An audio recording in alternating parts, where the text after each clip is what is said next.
Welcome back to the Gridiron Expert. We're continuing our college football bowl game predictions, and as we move farther into bowl season, these games start to have bigger implications for the teams involved, and these next 4 games do have major implications for these schools, and will also be very exciting for us fans watching at home. So we're going to go ahead and predict our next 4 games, starting with 3 games on December 23rd, this coming Saturday, and then 1 game on Christmas Eve night, December 24th. So we're going to go ahead and break down these games for you and share our predictions.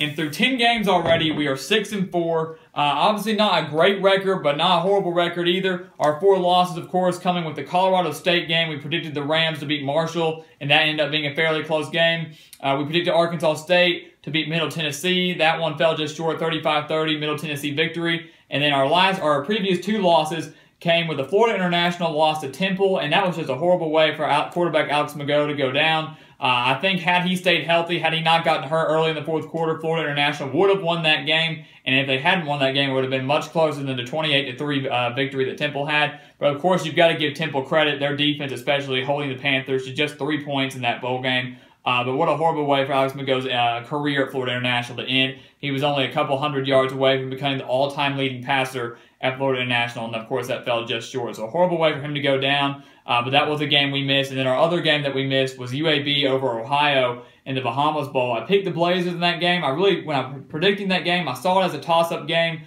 Kind of could see it going either way. 2 8-4 teams, 2 very similar teams in my eyes. UAB just didn't show up for that game. Ohio took big care of business, showed that they really deserved to be in that MAC championship game. Couldn't get the job done in the regular season. So those are the 4 games we missed so far. We have 6 wins. Of course, that's going to change over the course of these next few weeks as we get farther into bowl games.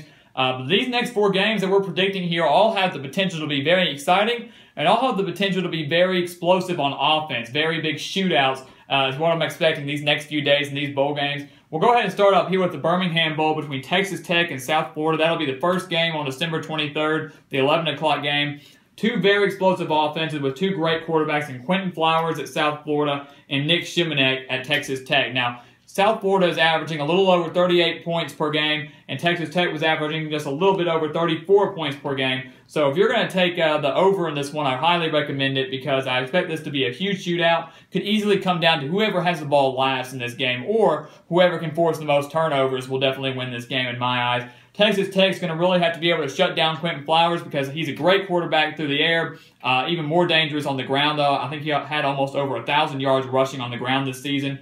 Nick Shimanek did not start that game against Texas in the season finale, but ended up coming in and leading them to victory. And I truly believe that had they not won that game, Cliff Kingsbury would have been out of a job. But he was able to get the job done, got the last win over Texas on the road, got them to 6 wins. He's holding on to a job here, and hopefully they'll put up a good performance against a very tough South Florida team who many, including myself, thought were going to make a New Year's Six Bowl. The schedule was there to potentially go undefeated and take that spot in the New Year's Six Bowl. Of course, that honor went to Central Florida, who will be facing Auburn. But South Florida has 2 losses, 2 Central Florida, and 1 to Houston, who we'll talk about here in a little bit. But this game is going to be really exciting. Very high-powered offenses, 2 great quarterbacks. Like I said, I think it's going to come down to who has the ball last. I'm going to give the win to South Florida, though. He and South Florida and Charlie Strong, first-year head coach for the Bulls. Remember, he's also faced Cliff Kingsbury 4 times. This will be his 4th time now since he was head coach at Texas for 3 years. So he has experience facing the Red Raiders. And I think that with South Florida and such a very dynamic quarterback in Flowers, he's going to be the key in this game. If Texas Tech takes him away, takes him out of the game in terms of limiting his explosiveness, I think the Red Raiders will get the win, but I don't expect that to happen.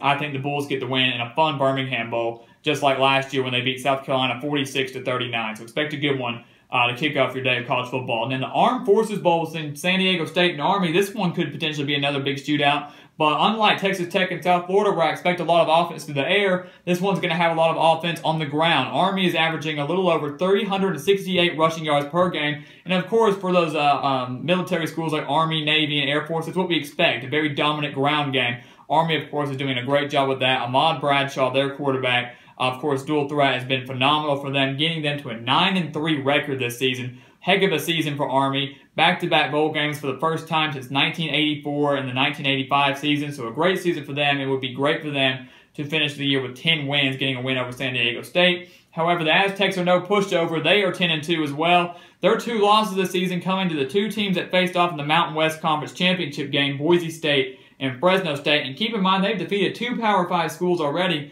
defeating Arizona State and Stanford earlier in the season. So San Diego State has experience against difficult teams on the ground. They've already defeated Air Force, who, like I said, runs a very similar offense to Army, and they defeated Bryce Love and Stanford early on in the season. So they know how to take away the run game from a team. So this one should be very fun. And if Rashad Penny, San Diego State's running back, forgot to mention him, over 2,000 yards on the ground this season. And that's where they're going to rely heavily on. But if that gets taken away by the Army defense, they have a very capable quarterback in junior QB Christian Chapman, very experienced there. And I think San Diego State, of course, owns the edge in the passing game because they will be able to do that more so than Army. I'm going to give the Aztecs the win here. Expect Rashad Penny to have a good day against this Army defense.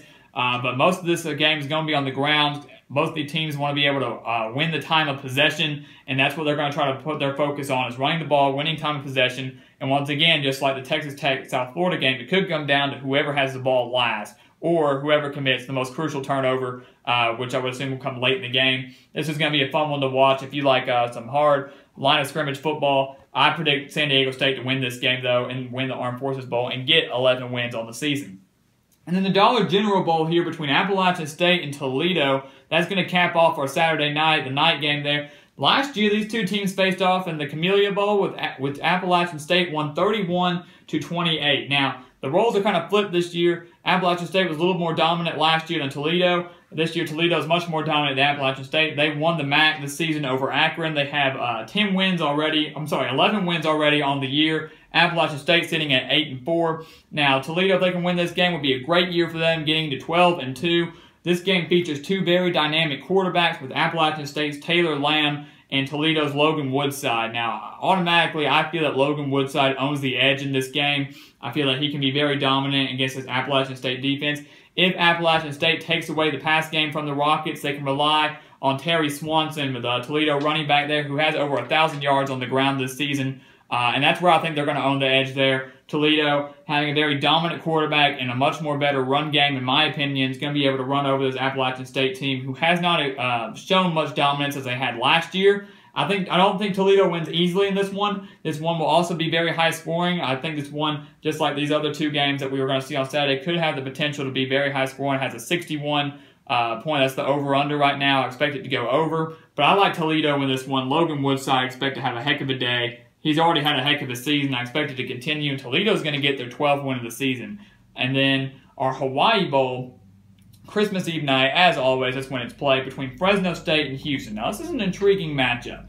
To the naked eye, this one doesn't look very fun to people. You got two group of 5 schools here, a Mountain West team, an American Athletic team. Houston is not the team that we saw last year, of course. Now, it's Tom Herman left, Greg Ward is gone. So Houston, of course, took a little bit of a step back. And people are looking at this game and probably would immediately pick Fresno State. And that's who I am going to pick in this game, but for multiple reasons. Now, Fresno State already doing a great job under Jeff Tedford. If you remember last year, Fresno State went 1-11. They are 9-3 this year and were just a few points away from winning the Mountain West. They have a chance to get 10 wins in the Hawaii Bowl this season. And I do predict that's going to happen. Now, Houston had Kyle Allen, the transfer from Texas A&M. Many thought that he was going to be the savior, be able to get Houston compete for that American Athletic Conference championship game, and he did not live up to expectations. They've turned to De'Aaron King, really their third quarterback this season, but he gives them a dual threat option, and that's going to be the key for Fresno State. They're going to have to shut down De'Aaron King at quarterback for Houston. Now, Fresno State's quarterback, Marcus McMaryion, has done a great job as well, playing great ball, getting them to 9 wins this season. And really, in my opinion, has been a surprise team in the Mountain West. I think it shocked a lot of people. In these games, such as the Hawaii Bowl and the Bahamas Bowl, it always comes down to how will a team prepare for this game, especially in such a tropic area that they're not used to playing in, might never visit that place again. Can they get distracted by the surroundings? Fresno State being in the same conference as Hawaii, they've already played there once this season, got the win 31-21. I think Fresno State, having been there before, knowing what to expect in that type of environment, and also looking to get 10 wins after such a horrible season last year, all the factors are pointing out for me for a Fresno State win. And keep in mind, Houston head coach Major Applewhite will be taking over offensive play calling since their offensive coordinator has left for Florida. So that's just extra stress and extra responsibility for Major Applewhite to take over for a Cougars team sitting at 7-4 right now. I like the Bulldogs in this one to get their 10th win of the season in the Hawaii Bowl, and that'll cap off your Christmas Eve night. And then we'll get back on bowl games starting on December 26th. So a great slate of bowl games coming up. 3 this Saturday, December 23rd. 1 to finish off Christmas Eve night before you open up all your presents on Christmas Day. Great football games ahead of us. Get ready for it. It's going to be a lot of fun. And when we come back on December 26th, that's when the big ones start all the way up until the national championship. So get ready for that. Our predictions will not stop. So keep your eye out for more videos to come over these next few days. Thank you for watching. Please continue to like, comment, and subscribe. And we will see you next time on The Gridiron Expert.